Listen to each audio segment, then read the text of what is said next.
Hello everyone, I am Jeyanthi. Now I am discussing about the Agreement on Agriculture. First we saw about the introduction part of the Agreement on Agriculture. The Agreement on Agriculture is an international treaty of the World Trade Organizations. It was negotiated during the review round of the General Agreement on Tariff and Trade. It is entered into the force with the establishment of the World Trade Organization on January 1, 1995. There are three pillars present in the Agreement on Agriculture. One is domestic support, second one is market access, third one is the export competition. First one is the domestic support. It's called for the reduction in domestic subsidy that distort free trade and fair prices. Agreement on Agriculture divides the domestic support into two categories: trade distortings and non-trade distortings. The classifications of the subsidy by the boxes depending on the consequences of the production and trades. There are three boxes present: amber box, blue box and green box. First one is the amber box. This is a broad range of the subsidy. Amber box subsidies are those subsidies which distort the international trade by making of the product of the particular country in cheaper in comparison to the same product in other countries.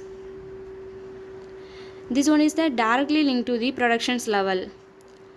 In developing country, 10% of the production. In developed country, 5% of the productions. It encourages excessive production. Example for this one is the fertilizer, seed, irrigation, electricity and minimum support prices. Second one is the blue box. Broad range of the subsidy allowed but must be designed to minimize the trade distortions. No limit to the agriculture production, mostly given for this one for livestock. Not directly linked to the increasing production. Only few nations use subsidy in this box: Norway, Iceland and Slovenia. Third one is the green box. The subsidy which don't distort the trade are placed in the green box subsidy. Usually these subsidies are not for specific products. Green box subsidies are allowed without any limits. They are include direct income support for farmers. Example for this one is the research fundings, environmental productions, domestic food aid, disaster relief, farmer training programs, pest and disease control program. These subsidies are government funded and not involve the price supports. Second one is the market access. It refers to the reduction of tariff barrier to trade by the World Trade Organization's members. The 1995 Agreement on Agriculture consists of the tariff reductions of 36% average reduction. In developed countries, minimum of the 50% per tariff line reduction in next 6 years.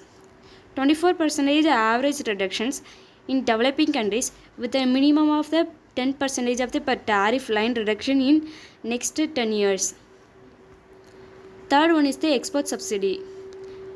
The 1995 Agreement on Agriculture is required in developing countries to reduce the export subsidy by at least 36% by value, 21% by volume over 6 years. For developing countries, the agreement required cuts were 24% by value and 14% by volume over 10 years. Last part of this one is objectives of the Agreement on Agriculture. It is aimed to remove the trade barriers and to promote the transparent market access and integrations of the global markets. The primary objectives of the agreement is to reform the principles of and discipline on agriculture policy as well as to reduce the distortions in agriculture trade caused by the agricultural protectionisms and domestic support. Thank you for all watching.